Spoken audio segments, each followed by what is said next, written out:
Spoilerin time, ladies and gentlemen, and because we will be spoilering you on the entire winter movie lineup in our special edition that has the winter movie draft in it, Brian and I are only going to spoil 2 items for you today. Of course, it's going to be The Shield, episode 7 of season 7, and how could we not talk about Rick and Morty, Brian? Because we're communists. That's the only way I could think of. By the way, on the horizon, I don't think we mentioned it, but you realize Fargo's coming back. We're going to watch that, and of course, The Leftovers coming up around the corner. There's a lot of really good Spoilerin time content. Yeah, no, there's a lot of really good Spoilerin time coming back, and The Leftovers too.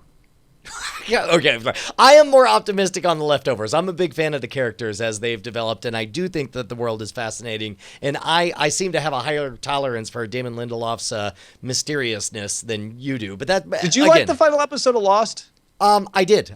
Yeah, me too. So that's where our Damon Lindelof circles intersect. Yes, okay. Exactly. Okay. Although I hated Prometheus, but I didn't hate Prometheus. Oh, dude, I just found I'm a geologist. I love effing rocks. I was like, oh, why did you waste this beautiful sets?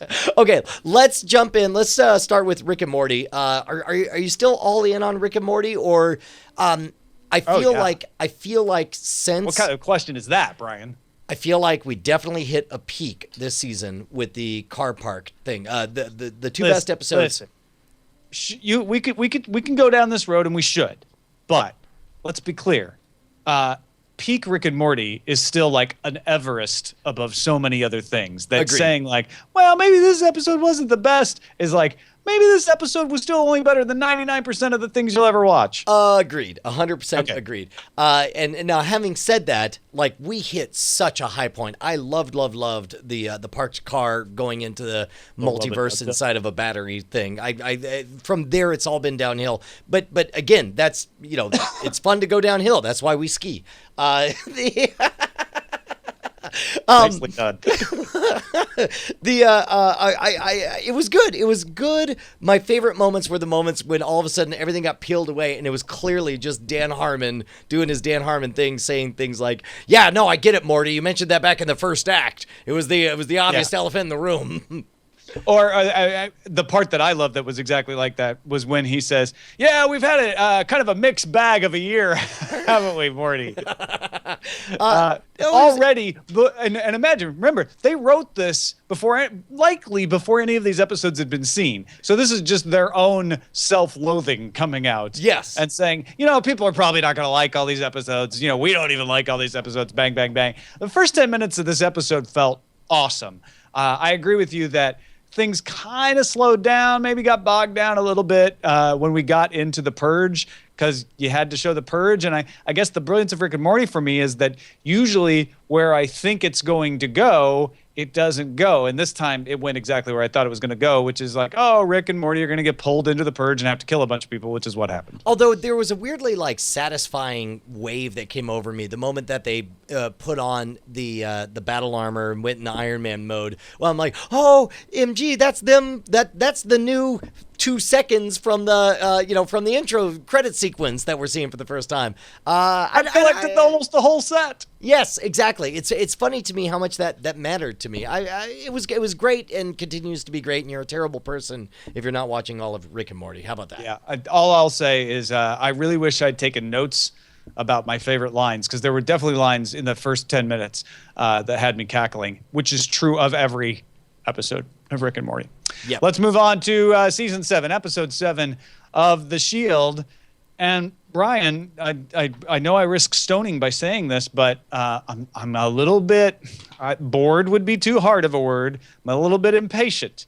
This episode felt like a lot of treading water, even though things happened. Like we're going to get the box and we're going to give it back to Pazuela, and we're going to risk putting Olivia's file in the box. And Shane is definitely put out a hit on Vic at the end of this episode, and there's that tension between them the whole episode long. And we see the prostitute come back into the picture and try to tell Rick, or try to tell Vic that she's changed, and of course she hasn't. Ha ha ha. The most compelling thing of the whole episode to me, though, was when Wagenbach breaks into Wim's house and realizes that she can't take care of herself. Her house is a wreck. Well, way to go, Tom. You literally just said everything I wanted to say about this episode. Seriously? Yeah, no, I watched it again this morning, and I was like, man, well, I know it's important to kind of, move the needle on these things, but this is not the most engrossing episode, and I definitely did other work during it, and I was like, well, you just made me feel so much better. Oh, no, 100%. Like that I don't want to say violation of trust, but that moment, it was a double whammy. It's like it's kind of wild to see Wagenbach, break into Wims's house, but then to also challenge her and say, yeah, I went in because your place is an effing disaster, and you need to, I'm gonna pay for a person or whatever. Well, the most brilliant part is he never said anything about what her place looked like. Right. I thought that was the elegance of that writing. He's like, I went inside your house. She's like, and she didn't go, what? How dare you? She didn't try to deflect it. She's like, well, you're paying for that window. But she knew what he had seen, and they didn't have to say it. And I thought that was brilliant. Yeah. So here's the thing. In a good episode of The Shield, you get some big surprises. And there were the Wims Wagenbach moment was the closest thing to a surprise. That and the B-plot about the cop that's doing breaking and entering in order to drum up business or whatever. So absent of any surprises, then we have to focus on what moved the needle. Places we saw the needle move. We saw the ice chick move closer to pairing up with Mackie. We saw Mackie full on say, "Look, I don't want to kill Shane. I want to fix him," which is again a very different guy than we saw cold-bloodedly murder his partner in the very first episode of this series. We also saw him wanting to assert fatherhood of Danny's kid so that he could, I don't know, do right, I guess. Yeah, and that's part that it doesn't confuse me because I get what they're trying to show. Vic has his own personal code. He always has.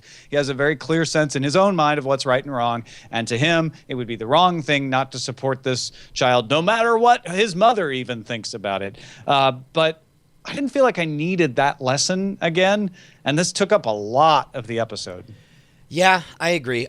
It's slower, but again, I don't know. This is let's go back to our metaphor of the glacial pace. Glacier moves slow, but it's moving a lot of mass, and that is what we're dealing with right now. We are dealing with 7 seasons of mass that is now moving in a direction and cannot change directions. It's gonna keep plowing that way. Well, and this feels like, in a 12 episode, 13 episode season, this feels like episode 7. Yep. Which is, okay, we've almost got all the pieces in place. Just hang on. We need to put a couple more pieces in place. And I guess that's the thing. So let me do this. But with that, just one thing I want to say about Danny and Vic, and I could be totally wrong, and whether I'm wrong or not, but right now it doesn't feel like that's essential.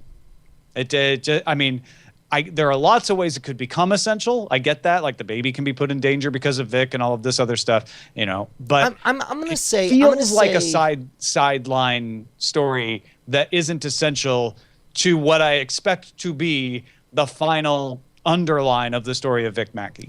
I'm gonna say that I'm okay with it because if you think of it as a single season, it's weird to have this, center of the season essentially pause to breathe deeply. But if you think of it of seven seasons of progression and you're about to enter the final stretch downhill, it does seem right to kind of have this brief pause, this collect the breath, this let's really evaluate. I'm fine with that. I'm like, why do you have to have a conflict with Danny over the baby?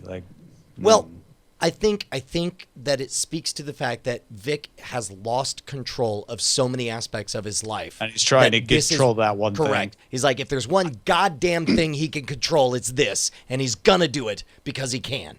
This probably says more about me than The Shield. But if I were writing this, I would do all of those things. I would give you the pause. I would have Vic trying to assert control. I would have Vic putting himself in conflict because of it, holding to his own code. But I'd have Vic and Danny cooperating together. I'd have Danny welcoming Vic's help and that pissing off his ex-wife because she's having trouble with Cassidy and now he's spending all this time taking care of this baby. Like, I feel like you could get almost all the same things without having it be conflict between Vic and Danny and conflict between Vic and his ex-wife. Although what you wouldn't get there is the loyalty she shows to Vic, which is an important thing to put out there, I think. You know what? I almost wonder if the reason for that conflict is just to keep Vic Mackey in the same category that we had him in before. Because if you take that stuff out, all of a sudden you have a very different character from the asshole we met in the pilot. By making him an asshole in this environment, it still keeps him in the Vic Mackey box, but also we see him kind of, screaming to be like, let me save Shane instead of killing him. Right. And if you did my move, he's less of an asshole to Danny. He's still an asshole to his ex-wife. Whereas in this situation, he's being an asshole. They both consider him an asshole. Correct. And he's an asshole to enough people that he remains Vic Mackey, and you don't accuse them of changing the character too much. I think this is your last deep breath, Tom, before all of a sudden things speed up very, very quickly through the rest of the series. I'm very excited.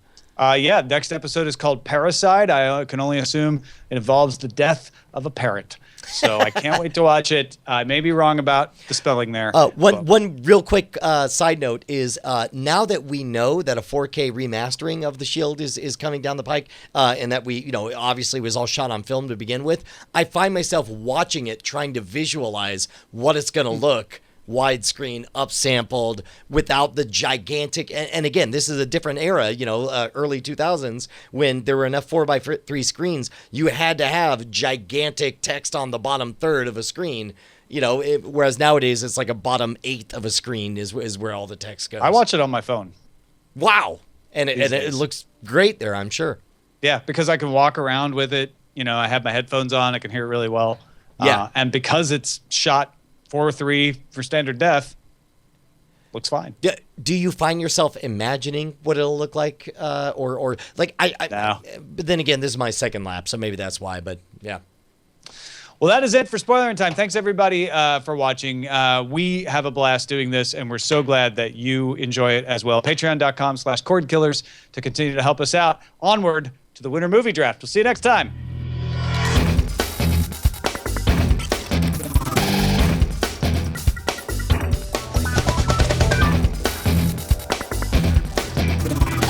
Diamond Club hopes you have enjoyed this program.